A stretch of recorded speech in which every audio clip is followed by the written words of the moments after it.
When the definition of safe spaces was read, one part of it was students shouldn't be made to feel uncomfortable about their physical or mental abilities. Well, of course, I agree with the first part of that. Students shouldn't be made to feel uncomfortable about their physical abilities. But students should be made to feel uncomfortable about their mental abilities, because it is the exercise of mental abilities that is the business of education and the university. So you should be discomforted, you should feel harassed at times, made to feel inferior. When my students in writing class make errors, I tell them that they're making errors that would have been downgraded in the 3rd grade. That makes them uncomfortable. They should be made uncomfortable. They shouldn't be making those errors, and they should be nervous and anxious about correcting them. No safe spaces at all. What do I mean when I say that free speech is not an academic value? I mean basically that the university and college, universities and colleges are not democratic institutions. Free speech is a democratic value, a value that is prized correctly in democratic societies. And what it means is that the government does not pick and choose between speakers, declaring some worthy of being heard and others not worthy of being heard. It also means that every voice has equal access to the megaphone to the extent that it can take advantage of the megaphone, and that no voices should be shut down by governmental processes. In the university and in college, it is exactly the reverse.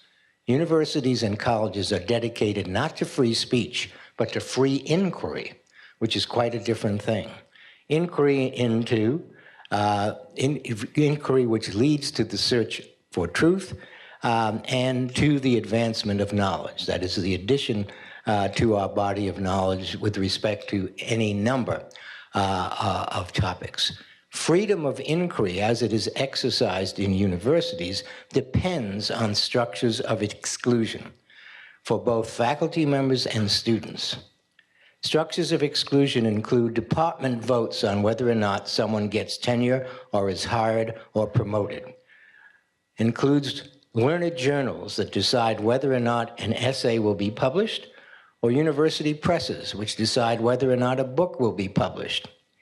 There is more exclusion than inclusion in the university. The university is set up not to celebrate free speech, but in fact to assess and judge it. And if you are found wanting, that is, if your work is, if it is determined by the appropriate committees that your work is not work that the university wants to sponsor or broadcast, then you will be silenced and sent away. And that's the way it should be. If you are silenced and sent away in the university world, it is not because your free speech has been abridged. It's because you haven't made it. And what you should have done was done better. And if you don't do better, then you won't be heard. So free inquiry necessarily involves exclusions. Freedom of speech doesn't. Therefore, freedom of speech is not an academic value. It is especially not an academic value for students who are, in terms of the purposes of the university as I describe them, not in the game at all. Students are apprentices. They're there not to contribute their ideas, although some instructors may encourage that contribution. I think that's a mistake, but that's their right. They're there not to contribute ideas, but to learn, to be apprentices. And as apprentices, they have no rights whatsoever. They have no free speech rights. They have no academic freedom rights. How could they have academic freedom rights when they're not academics? They may be in training to be academics, but that puts them in the position of having their every move scrutinized and judged. When students at universities like Oberlin and others, Amherst, excellent colleges, present to their administrations and to their presidents 18-page lists of demands, which include not only renaming buildings, but reconfiguring colleges, hiring some people and firing other people.